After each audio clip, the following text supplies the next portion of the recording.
Well, it's a very warm welcome and thank you for joining us on this independent off-tube studio commentary. It's UEFA Nations League B from Hampden Park as Scotland take on the Republic of Ireland. The game has just got underway and Scotland sitting in a good position in the group. They're 5 points ahead of Ireland, so they know that avoiding defeat this evening pretty much sees off any chance of Ireland catching them in these last two games. From Stephen Kelly's point of view, his side need to put in a good performance this evening, put the home side under pressure, but Steve Clarke will feel as though his side really do have everything in their own hands. The two 11s for Scotland, it is Craig Gordon in goal. It's a back four of Aaron Hickey, Jack Hendry, Scott McKenna and Kieran Tierney. Scott McTominay and Callum McGregor are the two holder midfielders, with Stuart Armstrong, John McGinn and Ryan Christie playing as a three behind Lyndon Dykes. As for the Republic of Ireland, it is Gavin Bazunu in goal, with a back three of Nathan Collins, John Egan and Dara O'Shea. The two wide men are Matt Doherty and James McLean. Three in midfield are Josh Cullen, Jason Malumbi and Jason Knight, with Troy Parrott and Michael Obafemi as the two up front. And it is Scotland in possession over on the right-hand side. Hampden Park pretty much full, as you would expect. And Ireland trying to press in this change orange sort of gold kit that they have for these games. Ball played up towards Troy Parrott. The Scottish defenders did have their hands up for an offside, nothing given. It's a Swiss refereeing team this evening, with Sandro Scherer as our referee. And ball now back with John Egan just playing it square over towards Dara O'Shea. Pressing here from Dykes as well. But Scotland looking good in the group. As I mentioned, 5 points clear of Ireland at the start of play, a point behind Ukraine, but this is the game in hand for Scotland and the Republic of Ireland. Ireland will obviously be looking to at least avoid defeat. Ideally, they would want to win this evening to put pressure on Scotland and also make sure they get away from Armenia in the last place in the group. Plenty of other games being played in the Nations League. Any goals going in, I will let you know as well. But as it stands now, we've got 2 minutes on the clock, and it is Ireland in possession, with Doherty going back towards Gavin Bazunu. Really has come on the scene as Southampton's first keeper. Dropped in the deep end, you might say, but he has certainly had some excellent performances. Gets himself into the Scotland setup as well. A long ball played now towards the edge of the Scottish penalty area. Easily claimed by Craig Gordon. Rolls it out towards Aaron Hickey, who's become a regular starter for Brentford since signing from Bologna. Under pressure straight away, having to go back towards the goalkeeper. This is something that Ireland are going to try to do. Scotland do try to play out from the back, and Ireland can certainly capitalise on that. Long ball played up towards Dykes. He heads it down towards McGinn. A quick ball then played down the left-hand side, but Bazunu is out and is able to make the save. Rolls it out quickly towards McLean on the left-hand side, and he plays an early ball over the top, and Hickey needed to be where he was, because Jason Knight was ready to power on down that left-hand side, but Hickey heading it back towards his own penalty area for a ball cleared up towards the halfway line. But Ireland do win it back, and it's pressing from Parrott again back towards the edge of the Scotland penalty area. Home side, though, just about control it, and it's now with Stuart Armstrong up towards the halfway line, where McGinn was brought down, and Scotland wanted to take the free kick quickly, a little bit too quickly, though, as far as the referee is concerned. So it's just going to be retaken there. Too much contact in there, I didn't think, but enough for the free kick to be given. And it is taken by Hendry over towards Hickey. Quick ball down the right-hand side. It was the right idea. Can Armstrong get there in time? He does put a cross in, but he was just beyond the line there as he made that cross there, Stuart Armstrong. And the ball is now back in the arms of goalkeeper Gavin Bazunu. 4 minutes on the clock, and it has actually been given as a goal kick. So it is going to be Bazunu to restart play here. Clearance now from Bazunu down the left-hand side. One for Parrott to chase. He does get on the end of it, but that's good covering there from Jack Hendry. And he goes back towards Craig Gordon. Doesn't quite put enough power on that clearance. And although McGinn does head it on, Ireland now do win it back in midfield. Quick ball played by Egan. This is a theme already. We've barely got 5 minutes on the clock, but both sides looking to try and be quite direct early on. Even though Scotland are playing out from the back, as soon as they get the ball into midfield, they are trying to find the channels. And here is Ryan Christie now. He's got an option here down the left-hand side. It is Tierney. He plays a ball into the box, but that is quickly cleared up towards the halfway line. And Obafemi doing his best to try and keep Ireland in possession, just surrounded by players though. Scotland back in possession here, and there's space now, and Christie tries an early shot, but Although he does put his left foot through it. In the end, it's pretty tame effort, and it goes just wide of the mark. And Bazunu now getting ready to restart play here. But it has been a bright start from both sides. Scotland, as you would expect, seeing just a little bit more possession in these early stages. And Bazunu now does have the option of John Egan just stood at the edge of his 6-yard box. He rolls it down the left-hand side, though, to James McLean. I'd like to say I've been joined by Tom Hill for this game. And Tom, this is one of those games where Scotland's in a comfortable position, really, but they need to make sure they don't let Ireland have too much possession early on. Yeah, they've got to learn the lessons, haven't they, from last time out? And, this occasion, really, just looking quickly, Paul, before kick-off, social media is going berserk over this sort of fixture, which, without a Nations League sort of fixture, wouldn't be as exciting. They've got to handle the occasion, Scotland, which they normally have done recently, in fairness to them. At Hampden Park, they've managed to be, get to grips with the game. So far, so good in terms of their prospects in the group. But yeah, they can't allow Ireland to set it. They've got to make sure they put themselves on the front foot. And if Ireland do get in front, it's via a moment of real brilliance. Absolutely. You just feel in the early stages of Scotland are going to try and see more of the ball as McTominay wins it back in midfield. Christie didn't have any option to go forward. He just goes back towards Scott McKenna. And so now it's with Jack Hendry. But from Ireland's point of view, you do feel as though they're the outsiders here, really. Scotland just a little bit more cultured on the ball, as we've seen in the last few months under Steve Clarke. And certainly in front of the home crowd as well, they'll feel as though they are strong favourites. But they are trying to play out from the back. They're not doing too much in terms of hitting it long from the edge of their own box. And that perhaps is going to give Ireland a bit of incentive to press. Yeah, I think look at the stage. Was break off because Scotland coming forward. Great chance down the right-hand side here as McTominay and Dykes exchange passes. McTominay gets to the edge of the area. He was just being crowded out of it there. Good covering in the end from Josh Cullen.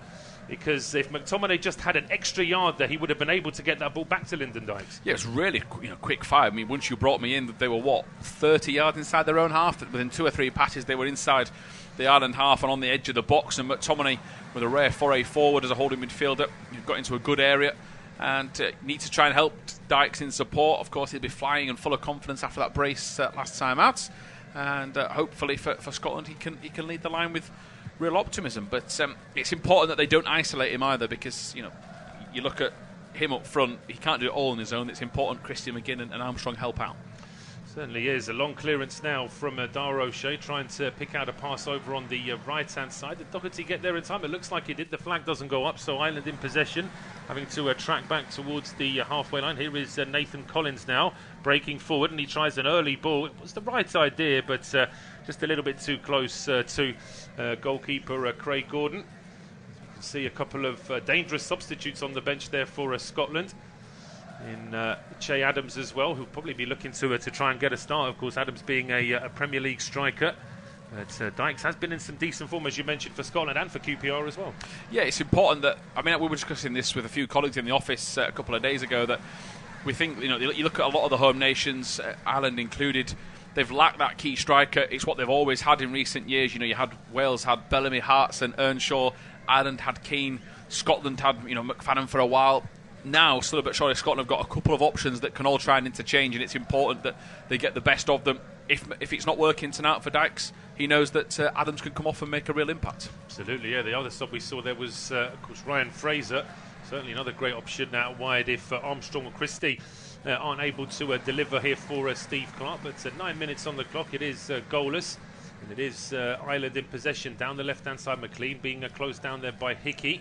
Going back towards O'Shea, who tries to switch play over towards the right-hand side. Doherty just about keeps it in play. He doesn't keep it in play, in fact. Just a little bit too much loft on that one from O'Shea. So Scotland win possession back inside the Ireland half. Down the left-hand side, Arsenal's Kieran Tierney with the throw. Going back towards Callum McGregor. And McKenna then thought about a long ball. The Nottingham Forest defender just plays it square to Hendry.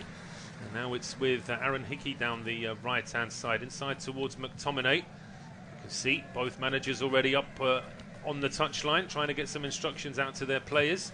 But certainly Scotland seeing the majority of the ball in these early stages. And I think Ireland probably would have expected that as well, although they have got two very quick forwards in Obafemi and Parrott. So any kind of loose ball that Scotland leave inside their own half, Ireland will certainly be looking to capitalise. As Tierney looks up down the left-hand side, doesn't see any option to play an early ball. We can see that Ireland are also playing quite a high offside line. I mean, Scotland are barely on the halfway line, and Ireland are only about 15 or 20 yards away, so they really are trying to compress their half of the field. And it pays off as well as they win the ball back, although McLean playing a bit of a risky ball there towards Jason Knight. He's able to go back towards John Egan, and now it's with Doherty down the right-hand side. Pressure here from Scotland, but Ireland not really able to find a route out of their own half at this stage. Just playing it short now. O'Shea stepping forward, and he's got McLean. He plays a long ball through. The flag doesn't go up. This is a great chance here now as Parrott breaks into the box. Parrott taking too long. He's got to shoot. He does get the shot away, and finally Ireland take the lead, and only now does the flag go up. Well, of course, we can check VAR to see if there is going to be an offside. It looked as though Scotland were fairly confident. I think that is going to be offside. We can even see that. It's probably one of those that the linesman could have given live, but it's certainly a decent effort. It certainly is, when he eventually decided to shoot, Paul. Like you, I was just thinking he's wasted this. He's continued to take too many touches and then finally bang into the far corner. I think he could have shot well and truly early before he got into the box. The goal was there at his mercy, and unfortunately he couldn't finish. But finally, the flag goes up, and as you say, it's one of those that I think in real time the official would have given. But as a moment in the match, fair play to Ireland. Absolutely, and it's a warning for Scotland as well. There is some pace in that Irish attack, and that is something that certainly Stephen Kenny will be looking to try and capitalise if his side can try and pick off these loose balls, as McTominay is brought down inside his own half. And we can see now, that's not even, you don't even need VAR for that. The whole of his body was offside, and then there was probably maybe half a yard in it as well. So absolutely the right decision. 12 minutes on the clock here. It is goalless. But Ireland with the ball in the net just a moment ago. Scott McKenna now playing a long ball down the left-hand side. It's over the head of Lyndon Dykes. And he hits the deck a little bit awkwardly there as well. It looks like he should be okay. Having Bazunu now, the Irish goalkeeper. Just looking to see where he could try and play this. So there's 2 or 3 Scotland players just lurking at the edge of the area, so he can't take too long over this. He's going to try and bowl it out now towards Doherty down the right-hand side. He's being closed down as well. Christie trying to make a nuisance of himself. Eventually it's Collins' ball up towards Obafemi, but that's not a good ball back. It's straight to Stuart Armstrong, and then he plays it square now to Hickey. Scotland just lacking an option down that right-hand side, with Hickey going into the middle. And now it's with McKenna on the halfway line to Callum McGregor. On the left here, Tierney to Christie. Back towards the halfway line. And both sides are struggling to find space. It's good positioning here from Ireland, because Scotland just can't find a way through as the ball is played over the top. But again, it's too long and it's straight into the arms of Bazunu. Yeah, I wouldn't say they're setting traps. I just think they're very well organised, aren't they? And they're struggling to find space. They're struggling with real width. Made a good point there about they're getting the ball on the right hand side and then look up and there's nothing there. Let's turn around. It's from Ireland's perspective, it's a very strong start, albeit they've not exactly dominated possession or anything. But to cast doubt into Scotland's midfield is a big plus, I think, Paul. It is. I think the only question for Ireland in terms of attacking possession is how much running McLean and Doherty are going to do, because they are pretty much a part of a back five, but they've also got to help out midfield, because Cullen, Malumbi and Knight are going to be sat in that central midfield area. So it's just a case of what Stephen Kenny has planned for Ireland when they do actually get into some attacking possession. But for the time being, Scotland are controlling most of the ball here with 14 minutes on the clock. Tierney now going back towards McKenna. Square here to Hendry. Obafemi trying to cover some yards just to put them under pressure. But it's Hickey now down the right-hand side. In towards McGinn, and McGinn with a little bit of a tread down there as well. And the referee, Sandro Sharrett, just looking at John McGinn there. I think it might have... it's one of those where he gets his feet. It's actually quite a risky challenge there from McGinn. He could have got badly injured there himself. Typical John McGinn challenge, I think. He only really knows one way, doesn't he? He puts himself about. He's gone for the ball. He's not trying to be malicious. But as you say, Paul, if on a different night, his leg could be bent the other way. He could have got the studs himself. He's just put his leg in harm's way and just hoped to win the ball, which is a real risky manoeuvre. It is, but as you said, it's the way McGinn likes to play. It's why he's such a fan favourite both for Scotland and for Aston Villa. Short free kick now from O'Shea back to Bazunu, and he tries to pick out Doherty down the right hand side. It's a good header from Matt Doherty as well, and then Parrott and Obafemi trying to exchange passes, but actually as Doherty jumped with Tierney, Tierney's come off worse there, and it's a head injury, so the referee stopping play. I don't know if the flag went up, for a free kick from the linesman. I thought the flag went up, but it was I thought it was a 50-50, but yeah, I mean, There's a bit of a push with the arm there, but there's not too much intent there from Doherty, I wouldn't have said. Would you not say it's just a better leap and a little bit accidental? I think so. I don't think there was a foul in there at all, really. And I think you're right. I think, yeah, absolutely. It's a free kick to Scotland after all that. I thought it was just play being stopped because of a head injury, but actually the linesman must have suggested to the referee just a bit too much physicality there from Doherty, but I think he's a bit unlucky there. In any case, I think Ireland were already losing possession by the time the free kick was given, but Hickey under a bit of pressure here, having to go back towards Craig Gordon. And so we can see potentially a frustrated substitute there for Scotland in Andy Robertson. Yeah, he's not had a great start to the season, has he, by his normal standards? I'm sure a player of his ability will be able to claw some performances back for club and country, but yeah, it's not the night for him. But again, what an option to have in Kieran Tierney. Absolutely, and here come Scotland now, though, with McGregor finds a bit of space. His ball towards the edge of the area was the right ball, but Christie just on the run trying to control it. Just got away from his left foot, and the ball cleared up towards the halfway line. Obafemi trying to touch it on for Parrott. Parrott then gets it back to Obafemi. Suddenly it's a 2-on-2 here as Obafemi goes through the middle. He's got the option of Parrott. He wants to go alone. Now he plays it wide to Parrott. He's got an option to try and play it across the 6-yard box. He fires it towards goal, and it's deflected out for a corner. It's a good counter-attack from Ireland, but if we're going to be critical, they probably could have used that a bit better. Yeah, I mean, hindsight is wonderful. We can see the full pitch. I did wonder if they should have come near side towards, I think it's Knight that's come towards behind Obafemi. Scotland didn't have him covered. Maybe they did last minute with McKenna, but yeah, it was just a little bit lethargic. I think once Obafemi commits, just shoot. The chance to plaster Parrott was gone. But to praise Ireland, great counter, tremendous teamwork. I mean, that touch from McTominay wasn't that bad. It was a little bit heavy. The next minute, it's a corner to Ireland. It is, but that pacey duo there, Parrott and Obafemi, if Scotland have anything loose in midfield, those two are going to try look to pick it off. It's going to be an in-swinging corner off the left foot of James McLean. Referee just asking for a little bit of order inside the penalty area. But players do what they always do. They'll listen to the referee, then they'll go straight back to pushing and shoving each other straight away. And McLean now whipping this one in from the right-hand side. Gets a lot of height on it as well, but it is the Scottish defender's head, Hendry, that gets to it first. It's still lurking inside the box, and it's struck and it's in the back of the net. And it's Ireland that take the lead. And it's, a couple of players are celebrating the final touch. It looks like it's John Egan that's fired this one into the back of the net, and on 18 minutes, Ireland lead. Yeah, it's a good finish. And they've gone berserk in that far corner, and I think Stephen Kenny's trying not to smile, to be honest, Paul. He's delighted with the start, and it's all come from that counter-attack and really passionate sort of performances from Ireland, a team that are really together. A good teasing ball in, not the greatest. I thought Scotland dealt with it, but it's that quick-fire rebound and just reactions. Scotland just didn't smother it, but have they defended this that badly? I wouldn't say. I think it's just a look at the bounce, and Ireland have finished really crisply. I've got to say that there's not many forwards that would be embarrassed with a finish like that. Egan's done really well to just half turn and fire it at the near post. Gordon couldn't really see much of what was happening in front of him with so many players just getting ahead of him. But we've got to give credit there. In that first replay, we didn't see that there's a touch on from Nathan Collins that just lays it off to Egan. And who would have thought two centre-backs combining there to give Ireland the lead? Yeah, it's a good point. And it's a very good finish, as you say. Low, some strikers would have that technique down to a T, but a centre-back might have put some loft on it. But he kept it low and hard. The keeper's got absolutely no chance, has he? Gordon in goal, and he's made a career out of cat-like reflex saves. But yeah, Scotland sort of put black in their place. If they want to win tonight, they've got to be bang up for it. They do. As I mentioned at kick-off, Ireland have 5 points behind Scotland with 2 games to play. So if they were to win this evening, it just does make things interesting for the final round of games. But Scotland need to respond quickly here, and they're trying to get forward straight away. Armstrong to McGinn at the edge of the area. Well, certainly from the neutrals' point of view, the visitors scoring early on just sort of livens the game up a little bit. The words out of my mouth. I was going to say, while Ireland are going to sit back and be defensive, Scotland have now got to really pile the pressure on and try and turn the heat against them.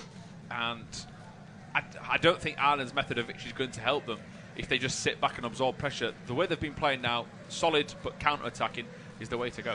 Well, and if anything, now that they've got that lead, that should even benefit them even more. So if Scotland are trying to push forward, then anything that's misplaced, Obafemi and Parrott are going to be able to capitalise on that as well. But yeah, a great finish there from John Egan, and a fly in the ointment here for Scotland certainly, as Hickey now brings the ball forward down the right-hand side in towards Armstrong. Left-footed ball over the top, but that gets away from Ryan Christie, and it's just touched back to his own goalkeeper there by Nathan Collins, who gets a very small but a very significant assist for that Ireland goal. And Bazunu now with options to try and play it short. Again, Scotland players pressing, so Bazunu sending it long up towards the halfway line. It's taken down by Parrott. Obafemi almost getting on the ball there as Scotland win it back. But McKenna now square to Tierney, who looks fine after that earlier collision. And he's off down the left-hand side, but again has his route blocked. And now, of course, with Ireland having something to defend, they don't want to sit back too deep, but it just means they can just be that bit more resolute sitting back. Yeah, just make sure there's no mistakes themselves in possession. When they win the ball back, be pretty compact with it. Don't give it away, and just protect this now. If they can go in at half time with this sort of lead, have the odd half chance themselves. It's a really good 45 minutes of football away from home at a tough place, and it's a team that really, I think a few other football associations would have probably wielded the axe if the results against Kenya had gone their way. They've stayed patient. I don't think he's got a great group to work with compared to previous squads, but what he seemed to get out of this current team is a tremendous work ethic. They all seem to be on the same page, and that can be very dangerous. I think that it's important as well, the Football Association, particularly perhaps outside the sort of big 10, 12 countries across UEFA. It's important that good vibe, the good feeling around the dressing room and how players respond to the manager, how players work well together. It's always something that you need to bear in mind. Changing managers for Ireland every 6 months or something wouldn't really be the right way to go. I think obviously O'Neill had a great record. Was it Trapattoni beforehand? Of it, a lot of these managers now, you've got to look at the group and go, who else can do something? Can you go get a world-class manager that can work with this group? Probably not. So you've got to try and give a manager like that. He earned his dues at Dundalk. He did a fantastic job there. And I think slowly but surely they're showing signs of progress. It's always difficult, though, isn't it? Because they're always aiming for the next tournament in these sort of games. They are, absolutely they are. And but you've got to remember as well that Ireland had the offside goal. They had the half chance just before the corner, so they've actually had a couple of other efforts to score, whereas Scotland haven't really tested Gavin Bazunu at all as yet. And there's going to be a free kick here to Ireland just as they win the ball back inside their own half. It was Jason Malumbi that was tripped, which is a welcome break for Ireland as well, because Scotland have been in pretty much exclusive possession in the last couple of minutes. This just takes the sting out of it and lets the visitors just control the ball. And so we can see Steve Clarke, as mentioned at kick-off, he would have felt confident that his side should be able to take the game to Ireland, and it hasn't really worked that way at all. Scotland have just been perhaps a little bit lethargic and matched really by Ireland in terms of pressing in midfield. Scotland are trying to press now, and it's paying off here as well, as Cullen having to go quickly back to Bazunu. He was being closed down by McGregor. That's cleared up towards the halfway line, and then Tierney plays it into John McGinn, who looks up, sees options here down the left-hand side. One of them is Aaron Hickey. There's two players waiting at the edge of the area. Hickey just goes square to McTominay. Back to Hickey down the right-hand side. Armstrong is there for support, but the ball back from Armstrong to Hickey is not a good one. And then Hickey looks like he was judged to have committed a foul on O'Shea there as well. And it will be a free kick to Ireland at the edge of their own box. So we've gone past the halfway mark here, 23 minutes gone. It is Scotland 0, Republic of Ireland 1, and it will be Tom to take us through to half-time. Yeah, cheers, Paul. Just looking at that replay, I think O'Shea's very clever, isn't he? Because he just puts his body in the way of Hickey. I don't really think it's a massive bit of contact for a free kick, but because he puts himself in harm's way and he gets nudged a little bit further forward, the referee looks to his linesman who's within an inch and gives that free kick, which Bazunu takes with plenty of loft out towards the touchline. Hickey and Parrott in a wrestle, and the referee says that Parrott fouled Hickey in the build-up to the ball reaching the pair. So Scotland 0, Ireland 1. Scotland take a quick fire free kick. You can never say the support's not good enough for Scotland. They've turned that in their numbers again. I mentioned earlier about the ramifications of the group. Of course, they're looking to finish top and as high as they possibly can. They've had their fair share of results against them in the last couple of weeks. A strong challenge on McTominay from McLean.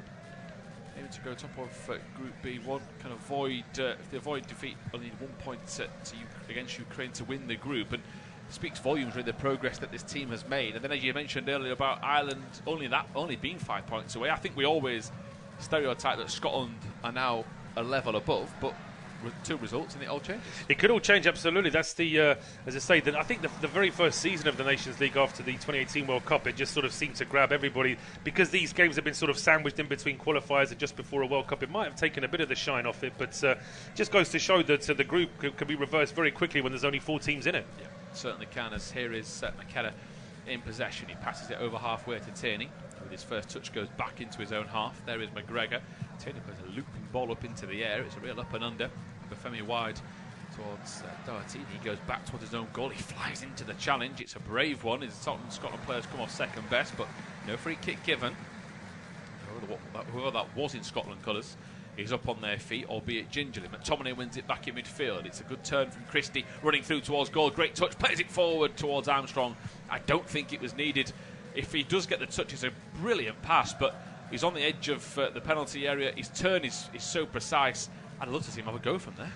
I would as well. I just wonder if his body was perhaps positioned slightly at the wrong angle to get a shot away. He's got such a good left foot there, Christie, but he always seemed like he was always set for the pass rather than opening his body up and actually trying to hit one. I thought it was inviting an effort into the top corner there myself, but he just tried to play it into Armstrong and it just overplayed. Yeah, technique-wise, he was so destined for a left-footed shot that I think he forced himself into a pass, didn't he, rather than go at it right-footed. But it would have been nice to see him use his opposite foot as Ireland take the ball out from their own back four and out towards McLean, who goes back inside to O'Shea. In midfield it is with Cullen, and Ireland with Egan told to go long, and Egan takes that chance, goes wide looking for McLean. It's straight into the hands of Clark, the Scotland boss, who pats it down for a Scotland throw into Hickey. Scotland going the wrong way with McLean all over the back of Hickey, and these two marauding fullbacks will cause problems all night long. Obafemi going there as well, and I like the setup Ireland have got tonight. It's so hard for Scotland to get any space, and any wrong pass, any wrong touch is being smothered from the outset. They can't go down the line, which is what they would like with Armstrong and Christie. And tactically, I think they've got it spot on. I think they have. I think they've got a very solid bank of 3 centre-backs and 3 central midfielders, and then plenty of running in the 2 wide men in Doherty and McLean, and real pace in Parrott and Obafemi as well. So there is a good mix here for Ireland, and as you mentioned, it really has paid off for Ireland so far. Scotland's still struggling to get any kind of meaningful effort on goal after 27 minutes. Yeah, Hickey flies into a challenge. He gets the look of the bounce that falls to McGregor. McGregor running forward with pace out towards Armstrong. Now running across the face is Dykes, towards Dykes with a cross, but it's hooked wide by McGinn, and he slaps his hands in frustration. It's poked wide for a goal kick, and I think Lyndon Dykes cutting across for the header has maybe unsighted John McGinn here. Armstrong's ball in. Dykes was never really going to go for it. I think McGinn will use that as an excuse. He should do better. I think so. I think that the ball was just always eluding Dykes, but it may just be that McGinn made his mind up at the last second that he was going to hit it first time. Maybe he had ideas of trying to control it first, and looking at that replay, he may have actually had time to do that as well. Yeah, McGinn back inside centre midfield as Ireland take a short goal kick from Bazunu wide to McLean. O'Shea goes across the field of play. It's a risky ball, but it gets to Doherty, who wins the header. Heavy touch from Collins, but his second touch is better than that. Cullen and Ireland coming away, but Cullen's caught on the ball. McTominay, Collins gets to it. Scotland trying to win it back with Tierney, who's going the wrong way, and he turns onto his left foot and goes back to Hickey. It's good competitive play. This is 28 minutes gone. Scotland 0, Ireland 1. Armstrong back to Hickey. Hickey pokes it inside. It'll tee up to McGregor. McGregor to Tierney. He might go for goal. He lays it across instead to Christie. Across the face of goal. There was Dykes blocked in an instant by Egan. And Egan trying to steer the ship as Scotland get it wide with Christie. Swings the ball in, takes a deflection. Doherty gets there a second time. Clears it for a throw. But it's a good competitive game. It is. Scotland are responding now. They needed to really after a bit of a flat start and then of course conceding. Last 7 or 8 minutes have been much better here for the home side, but still just haven't been able to get that clinical chance. And Ireland, they were trying to play out from the back there and it actually worked against them, but it's a long throw from Tierney now. Yeah, Tierney lobs the ball in. Dykes flicks it on towards the edge of the penalty area, but Ireland clear. Back out wide by McKenna. Tierney's going to back out of that because he's smashed into by Doherty again, who's won every single battle they've had, and it is the sort of contribution he can bring to a team. Like Doherty, he's so rangy, really powerful in the air. That'll be a handball you'd feel against Dykes, and it will be. And the referee spots that instantly. Lyndon Dykes, he's trying to claim what for, but I mean, even I could see at real time that hit his hand. Yeah, I mean, he's jumping. I wouldn't say that he's deliberately put his arm out to stop it, but his arm has definitely helped him control the ball. So I don't think that he can hope to get away with that, because of course even if the referee hadn't spotted that and Scotland had scored from it, it would have had to have been disallowed. So it's just one of those where I think that Dykes was just trying to be a little bit more surprised in front of the referee, but I think he knew what that was. And now a great ball over the top here from McLean, but it just stopped by Hendry before it got through to Parrott. Yeah, now end to end. Oh, it's an awful ball from Dykes. He's given it away. Ireland with Cullen looping it left to Parrott. Parrott's running one-on-one with Hendry. Now tries to turn past him. Hendry gets the slightest touch to it. McTominay comes back to help out Hendry, and across the edge of their own box, Scotland go and scoop it forward towards Dykes. Missed though by him. Allen coming again, Cullen towards Obafemi, who's with his blistering pace. It's a strong challenge from behind him by McKenna. McTominay nips in. It is lively in midfield for both of these two teams. As Scotland with Armstrong turns back to McGregor, out wide to Tierney. Tierney's touch is to himself, and he just keeps hold of possession, waits and waits for a pass that's decisive, eventually lays it backwards. It's into Armstrong, feeds it to McGregor. Scotland 30 minutes into the game, still trailing by a goal to nil. Tierney dancing with the ball on the left edge of midfield to Armstrong, who's on the opposite side. Armstrong gets it now and whips the ball in towards Dykes. Dykes has to head it towards goal. It'll fall to McGinn, who swings his boot at it, and it's a hopeful effort that just bounces and trickles wide. And McGinn just trying to use the shoot on sight opportunity.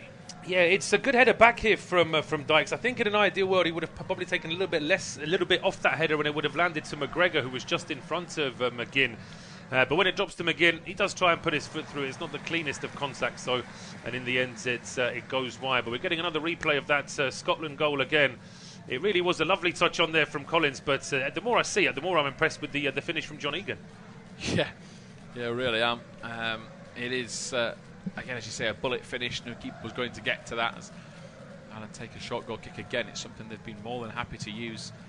Play it wide, play it back inside. And they've won a throw in here after a deflection off Dykes. I think it actually is going to be a free kick for a handball again. Dykes is disappointed with the decision. In fact, no, they're going to go with a throw. Collins moaning at the... oh no, it is a free kick. He's gone to swap the ball with the ball boy because he said that was flat. And the Scottish ball boy wasn't that encouraged by helping him out, which is exactly what you want to see. As Parrott to Obafemi. Oh, it's a beautiful touch from the strike duo. Obafemi running forward. He's got 4 Scotland shirts around him. One of them getting a touch to it is Hendry.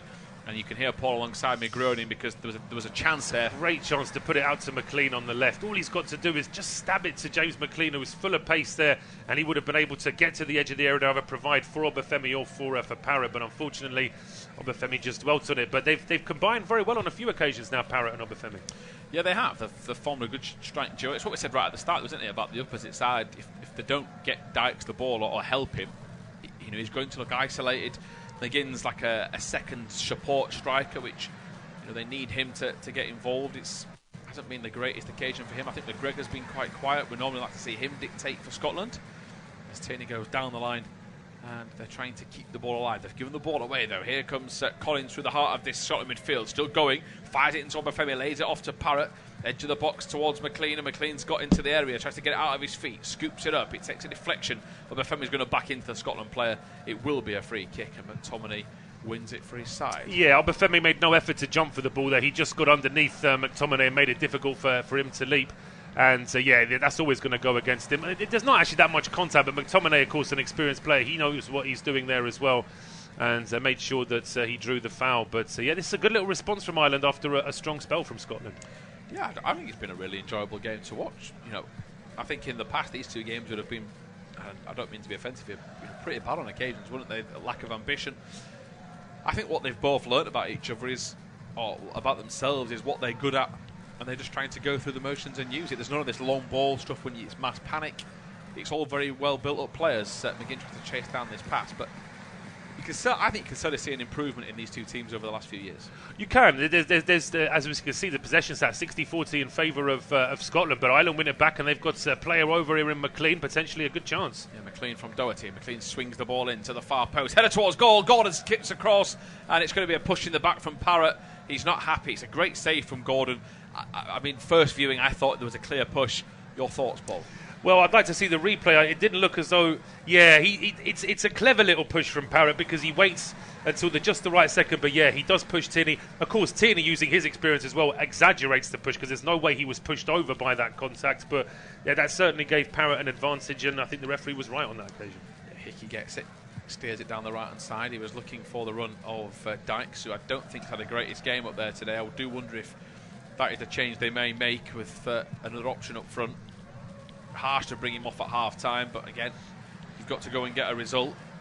I just think the hold-up play has not been good enough for Dykes, which is what his main role in this team is. As Ireland loop the ball over the top, Hickey's got work to do as Ireland put the pressure on with Parrott, who's trying to hook it away. All he will do, though, is give away a throw-in, which Scotland will take through Hickey. 35 gone, Scotland 0, Ireland 1. I mean, there's not really much else I think Ireland should be doing.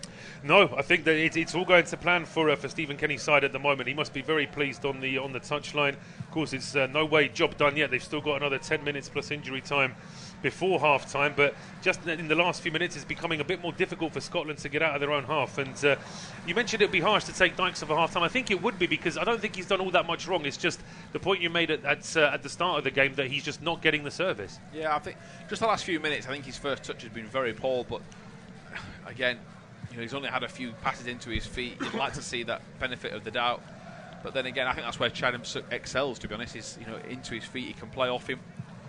And I don't think they'll change the formation, put it that way. They won't I don't. But I think, on the other hand, if Che Adams had started this game, I think we'd be saying the same thing, that he's just not getting enough of the ball, and that's something that Steve Clarke has to try and work out, whether or not it needs perhaps the fact that Armstrong starts ahead of Fraser, maybe gets a bit more pace down that right-hand side. That could be another option for Scotland as well. Yeah, I can't argue against that. You never know. Adams, it's easy to blame Dykes, but you wouldn't know if Adams would have been more of a success, as McLean gets it. 36.5 gone, and he sweeps it forward. It's a really good curling ball, but it's a teammate that flies into a challenge. McTominay stands his ground, and it was Knight's challenge that didn't come off. Scotland now edge of the box. Armstrong, he's got so many Ireland shirts around him, and he's going to win his side is it a corner, I think, Paul? I think it is, yeah. O'Shea with the header out, and it will be a corner to Scotland, and that's how easy it is. Ireland have been looking very good in the last 10 minutes or so, but just one loose ball in midfield, and it's taken quickly by McGinn. Yeah, ball to the edge of the 6-yard box, headed away, and that could be another corner. Tierney's down with a head injury by the looks of things, so we are going to get a stoppage in play. I mean, I love that from John McGinn. None of this nonsense of moving your arms around, decide what to do, get the ball in the box. It nearly caught him out. It did. I mean, it was almost like half of his teammates weren't ready for that either, but that's good. Enough Scotland players were moving for that for it to be a good chance. I still can't see how Tierney's got this injury. I think he's just taken a bit of a tumble there. I don't think there certainly wasn't any player that had tried to hit him there. But the one thing I would say, he hasn't moved. He hasn't. No, I mean, we'll see from this replay here. Dykes goes for the ball, and as Hickey tries to get away, does he get trodden on there? It doesn't look like there was much contact. So we'll see from this angle as well, Tom. That might be what it is. Yeah. I was just thinking earlier, has he rolled an ankle? Has he kneed him? But I think you might have spotted that right at the last second, Paul. Has he stood on his head? Well, I mean, it happened around a minute ago, and it's only now with the assistance of 2 physios that Tierney's been able to roll from his side onto his back. So it doesn't look good here for the Arsenal man. Let's hope that it's nothing too serious. I mean, ironically enough, the contact he had with Doherty probably looked a little bit worse than this one, but this one seems to have affected him a lot more. Yeah, let's hope he's okay. They are just checking it. As quite interesting to see this post-COVID era. He's going to come off here, is Kieran Tierney. Taylor is being told to get ready. So within a minute of evaluating Kieran Tierney, they've decided his day is done, which suggests this is perhaps a bit more serious. He is sitting up, unless they've told him to get a warm-up jacket on and take his bib off, but he took his bib off instantly. Yeah, he did, and I wonder if this will be counted as a concussion substitution as well. Yeah, that could be one of the reasons. They really are being gentle with Kieran Tierney. But yeah, I was just joking about the post-COVID era, because just seeing Malumbi and John McGinn share a water, opposite members of the two teams. This is definitely happening, this change, because Taylor's getting his shin pads on. He is, yes. So the former Celtic man is about to be replaced by a current Celtic player in Greg Taylor. But Tierney, I mean, he doesn't look too groggy now. It's almost like he's a little bit frustrated when the physio's giving him the news that he's going to have to go off. But Dave obviously made a quick decision just by looking at Kieran Tierney. And I mean, I'm trying to work out whether he's looking a bit groggy from the injury or whether he's just a bit frustrated at having to go off. But in the meantime, Scotland are going to take this corner with 10 men. Yeah, ball whipped in. I can't decide, Paul. It's cleared away by Ireland. I'm not sure which side of the fence I sit on there. I think he looks a bit groggy. Then I also think he looks a little bit annoyed as the ball is played forward towards Obafemi. It hits him on the back. He is going to try and carry this forward for his team. He plays it back into Cullen. Here is McLean. Obafemi's asking for it in behind. It's a good ball in behind, looking to try and spring a surprise. Knight. It's played back. It's into midfield. Cullen goes sideways, and Ireland have gone from one end of the pitch to the other, back towards their own half, as Kieran Tierney doesn't look fully with it as he's clapping the fans. He's looking a little bit groggy, Just shows you how things can quickly change in an instant. Yeah, absolutely. And say it looks like that contact with Egan was enough for the physios to decide that it was too risky, potentially because he already had that knock earlier in the half as well. Maybe if that hadn't happened with Doherty in the early stages, they would have given him a few minutes. But the fact that it's his second head injury in one half, they probably thought it was just a bit too risky. Yeah, well, fingers crossed. You never want to see a player injured. Head injury is always a lot more serious, of course. And we hope that he can recover as fast as possible. Of course, international duty nearly over as Doherty turns inside, running through, tried to prod it in behind for Parrott, and it's a whisker away as it's a hooked tackle down the back of the leg. Scotland really should have been given advantage there. Referee seemed to suggest it was just carry on as normal.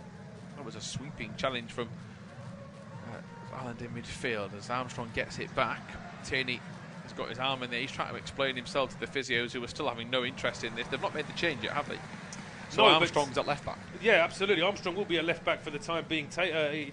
He's ready to come on now, so there is going to be a substitution for Scotland imminently. The ball just hasn't gone out of play to give Taylor the chance to come on. But yeah, you're absolutely right. Tierney was not happy there as he was going down the tunnel. He obviously felt as though he could have played on. Yeah, ball into Armstrong. McGregor. Armstrong still going. He gets it back inside. 41 and a half gone. McKenna now to Hendry. Hendry goes down the right-hand side. Looping ball in behind to Dykes. He's going to get to this. Is Dykes. It's a good chance now into the right-footed channel. Swings his boot at it. It's going to go behind for a corner deflection off Egan. Well, normally I'd say from that sort of angle that Dykes shouldn't be shooting because being a right footer shooting from the right-hand side, he's only going to have a chance to beat the keeper at the near post. But I can't criticise Dykes because he's got no other option. Christie's arriving, but it's a little bit too late. And confirmation now that Greg Taylor is on to replace Kieran Tierney. Yeah, I mean, it's a like for like. Shouldn't be too much of a disruption for them. No offence to him. I think it's a weaker option. But a player that's still got plenty about him. As McGinn comes across to take the set piece, Dykes has gone near post. McGinn floats it again straight into the hands of Bazunu, who has to just shuffle his feet to ensure he doesn't go over his own goal line. Job done. Yeah, it was a good corner from McGinn in terms of trying to test Bazunu, but those corners always make it very difficult for your own teammates to actually attack the ball because it was pretty much an attempt at goal. I'm not sure if McGinn intended it to whip as much as that, but you've got to say that after 42 minutes, Bazunu's not really had too much work. No, it hasn't, which is Scotland's main issue, I think, isn't it, going into this half-time interval as the ball's over the top towards Obafemi. Beautiful first touch, brings it out under control. Ireland over halfway with McLean. Got to get rid of it quickly, which he loops it forward, playing it into space. Hendry's going to try and walk this, and Ireland's press wasn't too intense, and then Gordon could go forward. Scotland try and win it back, but Cullen is so composed in possession, turns away from the trouble. Here is Collins. Scotland 0, Ireland 1, 43 minutes gone. Doherty at right wing back carries it over halfway. Collins is making an inside run. It's Sheffield United tactics. This is the inside swinging centre half. And there's a little kick out from Doherty. He's caught Taylor, who's feeling down the back of the leg, and Taylor is in pain. And Doherty's trying to tie his lace here, Paul. I think to maybe try and disguise there's not much wrong. Yeah, I think so. But this would be a very unfortunate Greg Taylor if it turns out. I mean, he's just making sure he does get trodden on there from Doherty. Whether or not there's too much intent there, I think he's just trying to get to the ball, and Taylor just trying to use his body to get in the way. But there's a bit of a sort of a studs down the back of the calf there, and thankfully Taylor's back on his feet. I don't think if that's reciprocated the other way, Doherty's as relaxed, is he?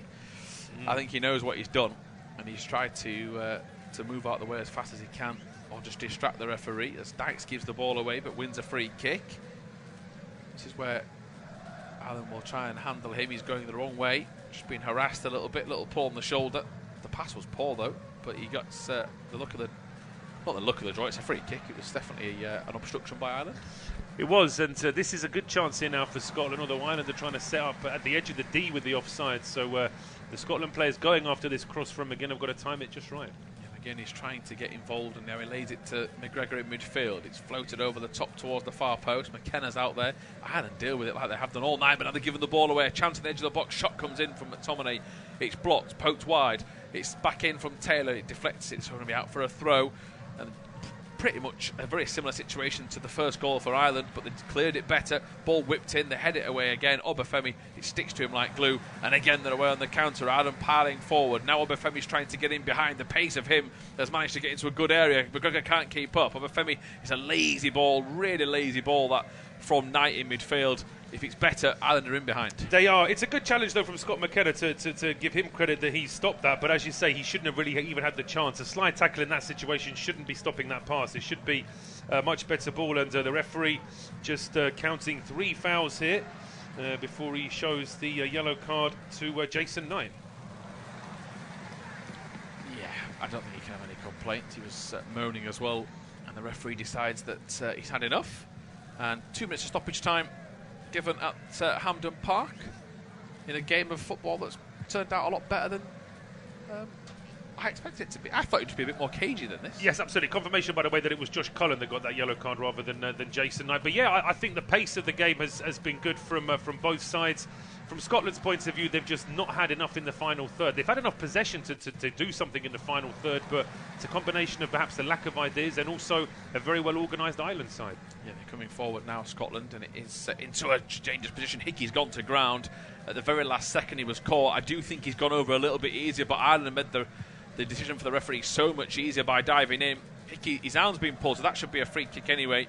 Then he goes in. I think he makes sure he's caught by the Ireland player without a shadow of a doubt. I think so. I think that the referee on that occasion, Mr. Shara, was quite right in just waving the Scotland players away and saying that's not going to be a yellow card because it was a foul, but the actual contact wasn't particularly serious. There certainly wasn't any intent there. So from the point of the referee just pointing to himself, saying, look, I'm the referee, to McGinn there, just trying to get the Scotland captain to perhaps rein his teammates in a bit. But with 30 seconds to go of injury time, this will be Scotland's last chance in the first half.